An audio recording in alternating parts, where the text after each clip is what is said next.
अस्सलाम वालेकुम। मैं जवाद अहमद हूँ और हम अपनी नेक्स्ट अकाउंटिंग क्लास में मौजूद हैं। इस क्लास में स्टडी करेंगे what are the measurement basis on which the financial elements of a business can be recorded. तो देख लेते हैं। प्रीवियस क्लास के अंदर हमने स्टडी कर लिए थे। इधर पहले लिख लेते हैं। What are the measurement basis on which financial elements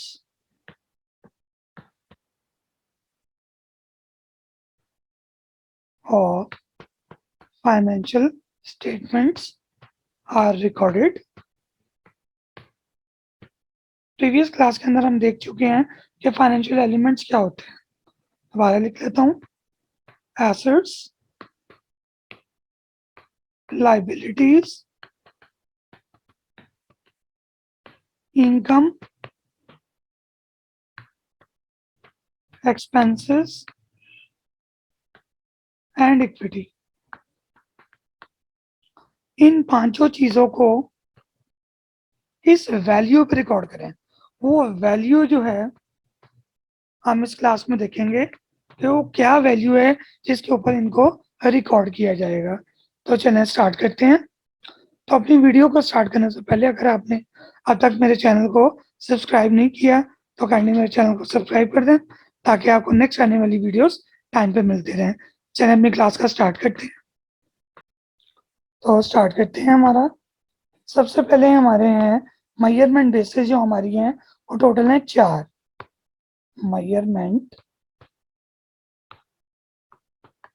basis total 4 तरह की है हमारी। पहली है हमारी हिस्टोरिकल कॉस्ट,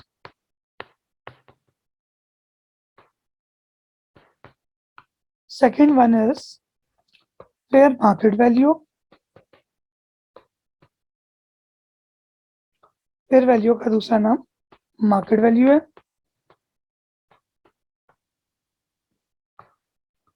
तीसरी बेसिस है हमारे पास NRV, net realisable value, and the fourth one is replacement cost or current cost.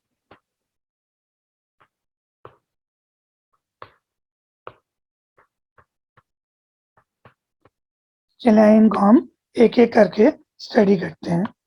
पहले हम देखेंगे हिस्टोरिकल कॉस्ट क्या है, फिर देखेंगे फेयर वैल्यू पर कौन किन किन चीज़ों को रिकॉर्ड करना चाहिए, एनआरवी पे कौन सी चीज़ें रिकॉर्ड होती हैं, और रिप्लेसमेंट या करंट कॉस्ट क्या है।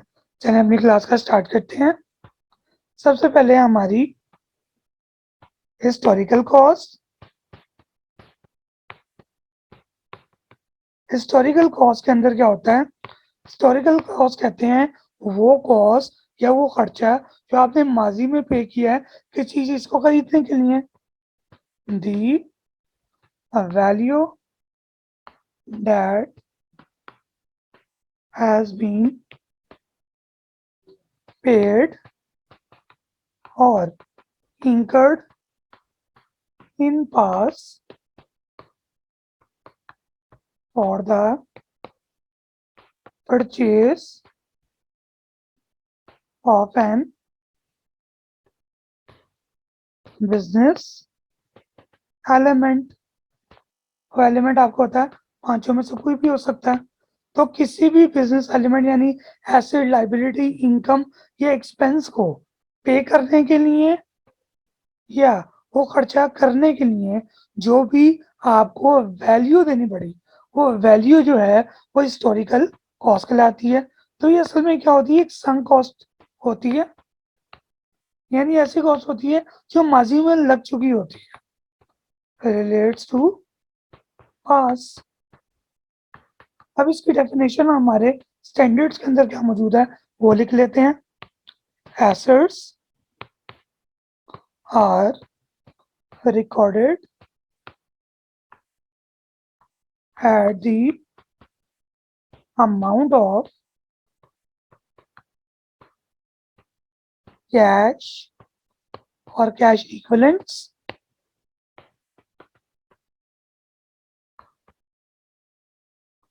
पेड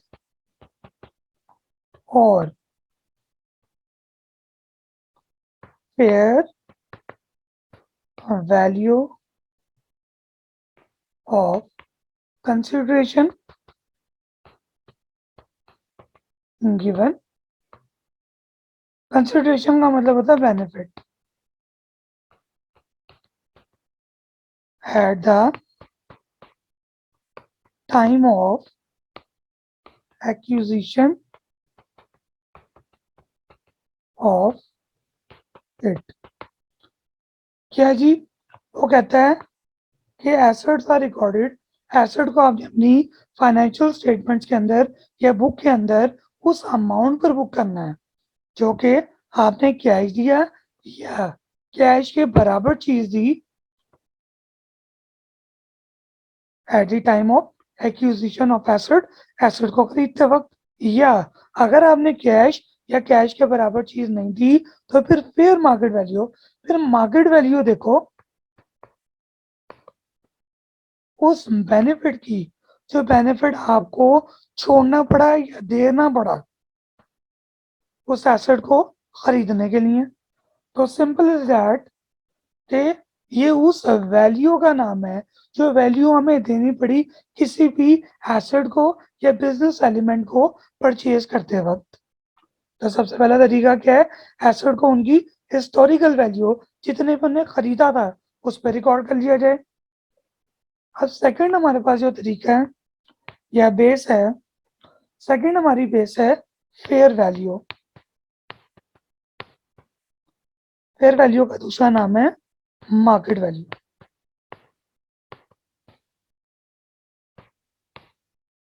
फेयर मार्केट वैल्यू कहते हैं इट इज द कॉस्ट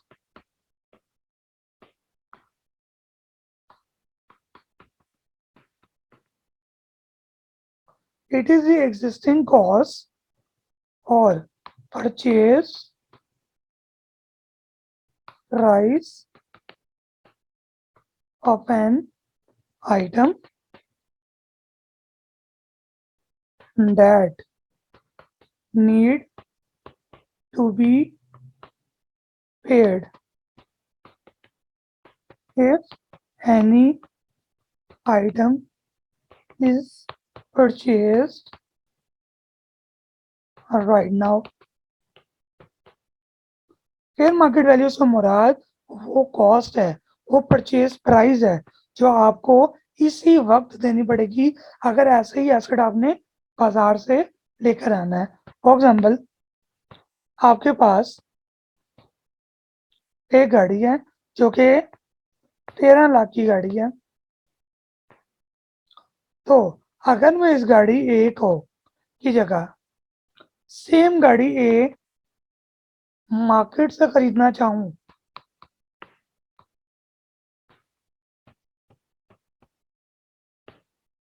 तो मार्केट से मुझे मिलती है 15 लाख की। तो इस एसेट को फिर मैं बुक करूंगा फेयर मार्केट वैल्यू के ऊपर, 15 लाख के ऊपर। ये इसकी क्या है जी? फेयर मार्केट वैल्यू है और ये इसकी कॉस्ट प्राइस है जिसे हम हिस्टोरिकल कॉस्ट कह रहे हैं।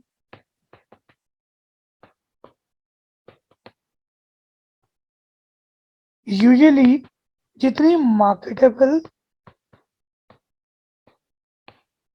सिक्योरिटीज होती हैं यानी शेयर्स प्लस डिबेंचर्स, उनको हमेशा बुक किया जाता है, बुक या record at fair market value. ये हमने पढ़ लिया what is fair market value. Third अपनी बेसिस देखते हैं। थर्ड हमारी बेसिस हैं एनआरवी, नेट रियलाइजेबल वैल्यू। ये क्या होती है? It is the price that can be obtained on immediate sale of a commodity। एक चीज को बेचकर जितने पैसे फौरन हासिल किए जा सकते हैं, ये उसकी नेट रियलाइजेबल वैल्यू है। कीपिंग इन माइंड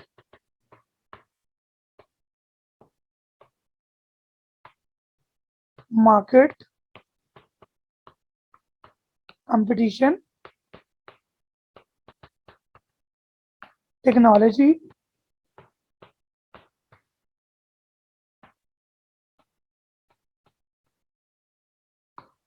substitute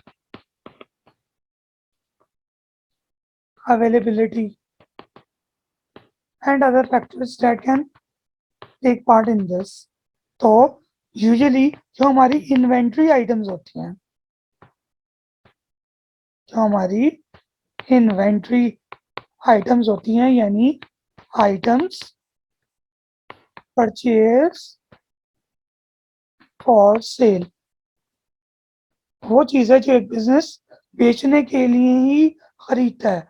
इनको हमेशा कंपेयर किया जाता है कॉस्ट और एनआरवी में। इन दोनों में से जो लोअर होती है उसके ऊपर बुक कर दिया जाता है इन्वेंट्रीज को फाइनेंशियल स्टेटमेंट के अंदर।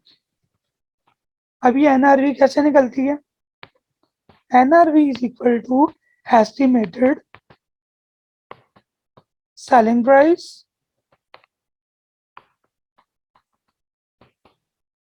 Less estimated cost to sell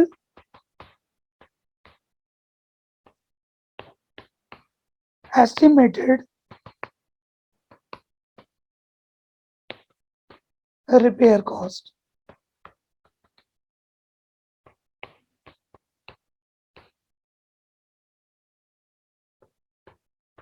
तो 70 रुपीज को कंपेयर किया जाएगा एसेट की कॉस्ट के साथ, जो कि थी 200 रुपये। तो इन दोनों में से जो लोअर वैल्यू होगी ना, उसके ऊपर हम अपनी जितनी भी इन्वेंट्री आइटम्स हैं उनको बुक कर देंगे। ये हमारी तीसरी बेसिस थी। अब हम अपनी फोर्थ बेसिस जो कि लास्ट है उस पर चलते हैं।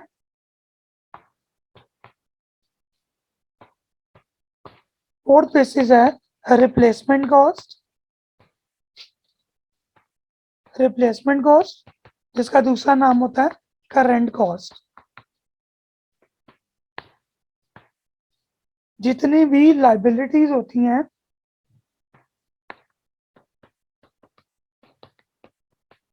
Are book at present value,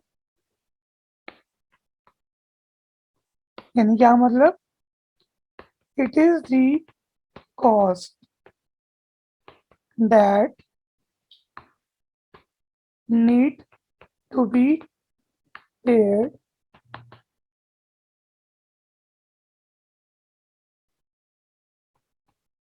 immediately